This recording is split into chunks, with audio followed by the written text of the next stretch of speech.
Just a couple of moments ago, you heard the scripture reading for the day. It's the scriptural passage that tells of the angel chorus singing the good news. It's a song with two emphases: divine, glory to God in the highest heaven, and human, and peace on earth to those on whom his favor rests. It's a glorious song, one on which we would do well to linger, to listen, to consider.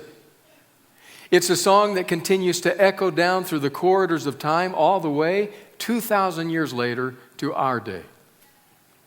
It's a song that tells the story of this very season. But it's not the song that arrests my attention today, as central as it is to the passage. It's actually something else contained in that passage. I go back to it in Luke's Gospel, the second chapter, Luke chapter 2, page 1525 in your pew Bible, to read just the first two verses of the passage. Here's what Luke writes. And there were shepherds living out in the fields nearby, keeping watch over their flocks at night. An angel of the Lord appeared to them, and the glory of the Lord shone around them, and they were terrified. I'm drawn to one word in that passage. It's the fourth word of the 8th verse. And there were shepherds. You have to remember what's happening in this passage. Remember that this is the grand drama of all the ages. This is the great conflict, what we Adventists have often referred to as the great controversy between Christ and Satan, between light and darkness. A pivotal moment has come in the drama. At this moment in time, the universal watchers turn their gaze to center stage. Who will appear now? We've seen the headliner. We've even seen the stand-in. But now we turn our eyes, wondering who else will appear on the scene. And the text speaks, and it says, and there were shepherds. And I'm caught by that. I'm caught by that because when I read that word, when I read the phrase, there were shepherds, my mind goes to extras. Extras. In the theater or the movie industry, there are always extras. Extras are those nameless, faceless people that you bring out and include in the scene when it becomes vital to make the scene be filled out. Maybe the director is wanting to film a busy downtown scene, and the director has the headliner and the stand-in and has all the other actors there, but they make up only a handful of people. And the director wants a busy city street. So he says, we've got to have people. Bring them in. Anyone you can find, the extras. They'll be the background to the scene. They are the nameless, faceless crowd. The extras. That's what I think of when I read shepherds. Now, it's not that being an extra is all bad. It can actually, I'm sure, be quite an exciting experience. In fact, I think back to my older brother John, his years in college. I remember him telling us that he had a friend, a classmate, who was an extra in what was a fairly big movie back in the day. So everybody was eager. Everybody wanted to see, what part did she play? So we gathered around, let's see where she is. And so here's kind of what it went like. We're around the TV screen. Okay, hit play. We hit play. Okay, watch. It's going to be right there, right there. Oh, did you see her? See what? She was there. Okay, rewind, back it up. Okay, now watch carefully. Two women coming this way. She's one on that side. Okay, right. Did you see it? It's like, man, she was there? That's the extra. You're vital, but not that vital. You're visible, but not that much. You're needed, but not critically. You're the background. You're the extra. You're the shepherd. Now, I understand that being background is not always a positive kind of experience. A lot of us recognize we don't want to be background. In fact, I remember a comedian, I don't remember who it was. I just remember him telling the story. He said, I was eating outdoors in the eating area of a very popular cafe. It was very busy that day, people talking and eating and laughing and sharing and enjoying. I was eating there, he said, by myself. And I got to looking around at the crowd around me in that eating area, and I realized that every single table had 2, 3, 4, 5, 6 people at it. Everybody was having a good time. Husbands and wives and parents and children and friends and colleagues, they were all there. He said, I sat at the table by myself.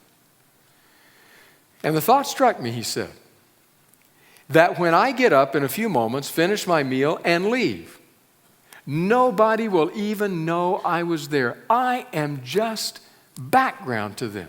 That's all. He said, I didn't like that thought. So I pushed my chair out, stepped on my chair, stepped up on the table, stood up, stretched my arms out, and shouted out, I am not background. They'll remember me, he said, don't worry. They leave that place today, they'll know I was there. I'm not background. Well, that's what the experience is like, an extra. And that's what the text says. And there were shepherds.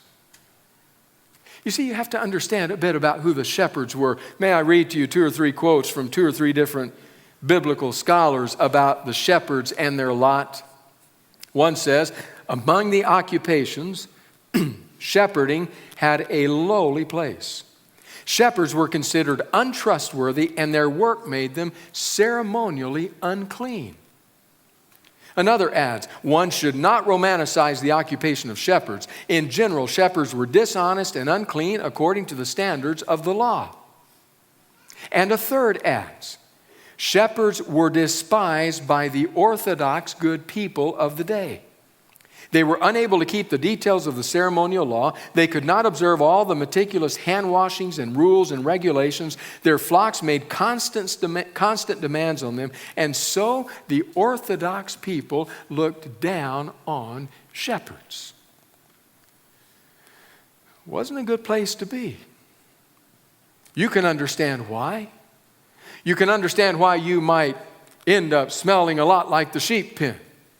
You were always engaged, always involved, always having to care for them. And when it came time to go up to the temple and wash your hands and participate in the ritual, you couldn't do it. You were a shepherd. You were part of the service industry. Now, as I was thinking about that this week, I got to thinking, we have those realities even in our world. There are realities in the world of each and every one of us where we tend to ignore certain people in our lives.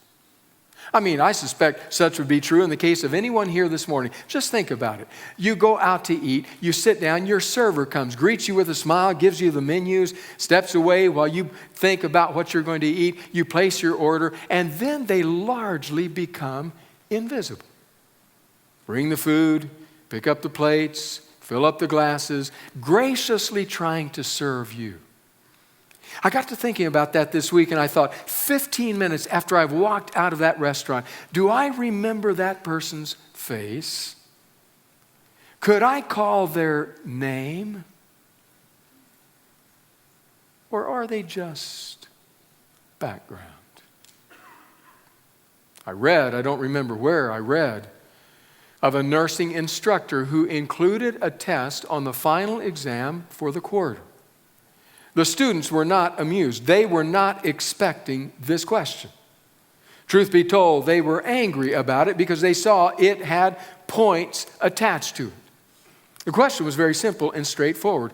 This was a test in a class on patient care and wholeness and wellness and treating people like full people, all of those kinds of realities. And there was the question on the test.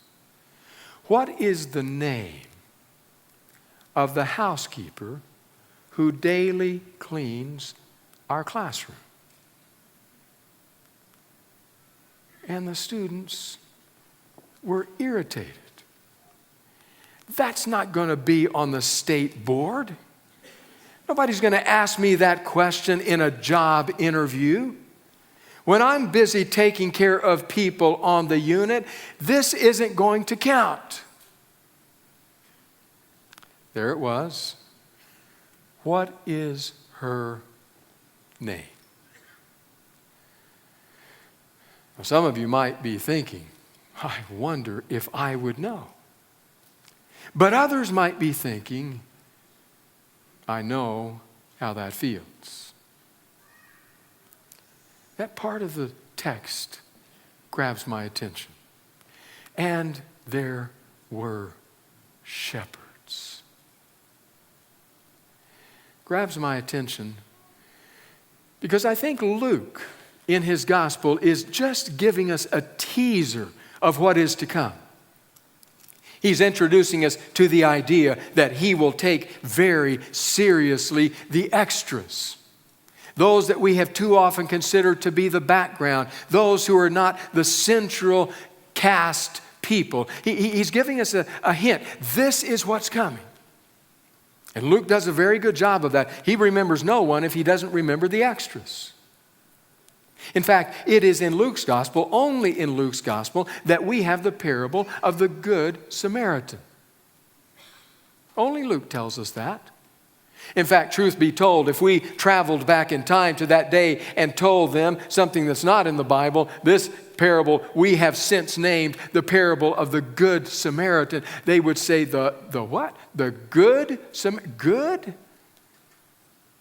That's a contradiction in terms, they would have said. That's like saying the virtuous prostitute. It's like saying the anxiety-free medical student. Those terms just don't go together. What do you mean, good Samaritan? Thank you, Luke.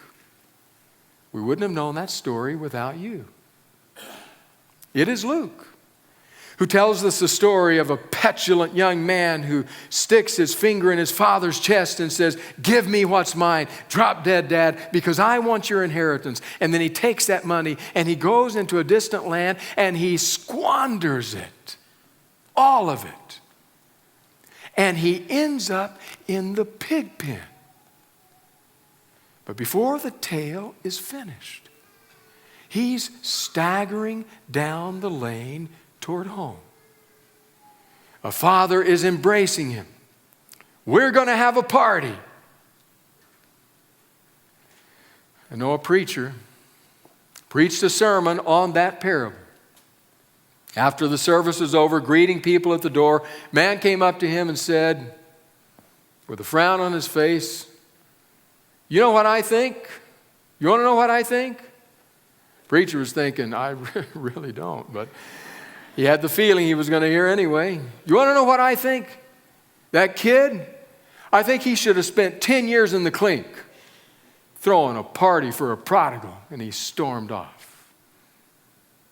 Well, we wouldn't know that story were it not for Luke. It's Luke that tells us the story of a man who was small of stature, but big on a bad reputation. His name, Zacchaeus, IRS agent. He had low moral fiber. Zacchaeus was lining his pockets at the cost of his government and of his fellow countrymen and women, a part of the despised class of the day. In fact, truth is, Zacchaeus' life was up a tree until he met Jesus. And Luke, only Luke, tells us the story. He even tells us the story of a lonely hill where on one fateful Friday, 3 crosses were erected. We focus in on that center cross. The other 2 crosses fade into the background. In fact, the other gospel writers just tell us that they were screaming and yelling the same thing the rabble was yelling. But then Luke says, but one of them hanging there suspended for his crimes, cranes his neck, looking toward the man hanging from that center cross, and rasps out the words, "Oh, crucified one. Remember me when one day your throne will be golden instead of wooden. Only Luke tells us that story. Because Luke, you see, is interested in the extras. Those that nobody else pays attention to, those that are just part of the background. See, right there, oh, they're gone. The extras. When he comes to his story, he writes, and there were shepherds. Understand what's happening. The greatest of all good news is about to burst upon the earth. It's about to break forth upon this planet. The watching universe is focused in. Who will come up center stage? We've seen the headliner. We've seen the understudy. Who will come up next? And as the curtain rises, we hear the serenade of seraphs wafting out over the night air. And into focus come the extras, the background, those whom the world says don't count. I find that both comforting and troublesome. I am comforted. I am concerned. I'm comforted, you see, because I suspect that every one of us somewhere, somehow, at some moment, feels like an extra. I don't know where it is, whether it is at your work, whether it is there that you feel like the sore thumb that doesn't quite fit, whether it's when you all go to look at class scores, you see your number and you have to look quite a ways to see it. I don't know if it's when you walk into church and you hear those who are so musically gifted, who lead us in worship and say, I have to hum the hymn because the person beside me doesn't want to know how bad it gets. And you feel like an extra. I take comfort in this passage because to every background person, to every extra in the universal drama, these singing, serenading seraphs are saying to you, there comes a moment in time at the center of the drama when you are the focus of all heaven's attention. Why? Because you matter to God. I take great comfort in that. But I am also concerned by Luke's words. And there were shepherds. I'm concerned by his words because I'm not like the shepherds. Maybe I should say the shepherds are not like me. Not at all.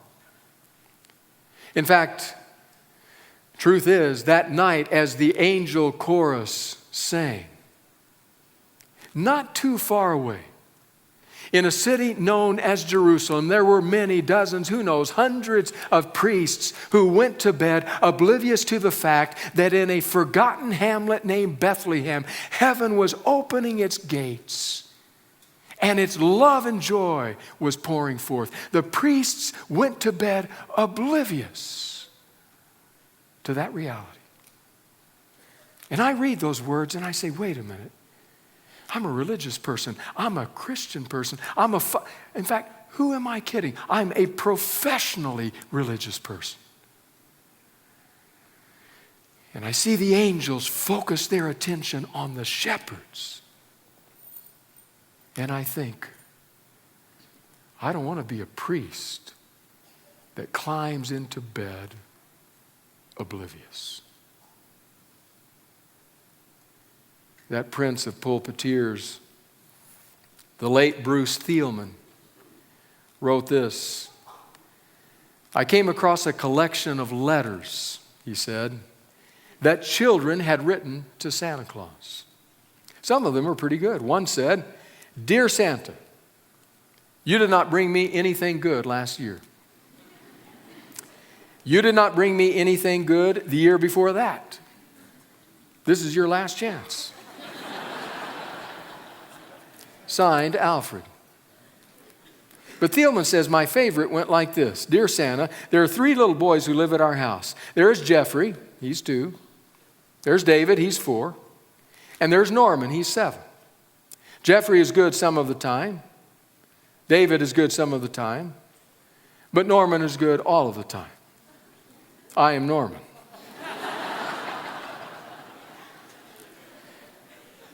But the truth, says Thielman, is that we are not Normans, good all of the time.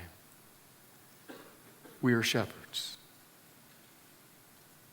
That's me. That's us. And as the angels sing to the shepherds who are enveloped in the stench of the pen and the field, and I look in the mirror and see someone in suit and tie, and I look out and see dear friends who are spit polished, shined, and cleaned, I'm concerned.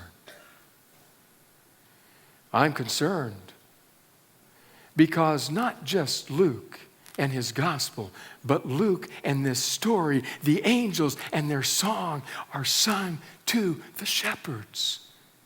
People quite unlike me.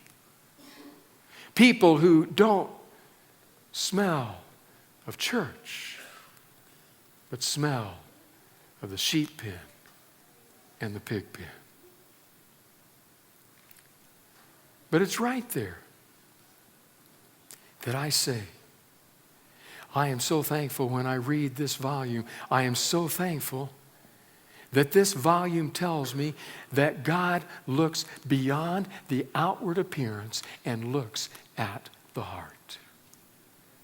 I am thankful for that because I know that gathered in this place today are many broken, penitent hearts. No matter what it may look like on the outside, no matter how good life may look out here, that inside of many a life, there is a brokenness, an emptiness before God, a calling out to God saying, oh God, please, somehow enter into this life, save this hard soul. And when I read that, I take comfort even for people like you and me. Because it's not as though God is just looking for what's good or bad on the outside.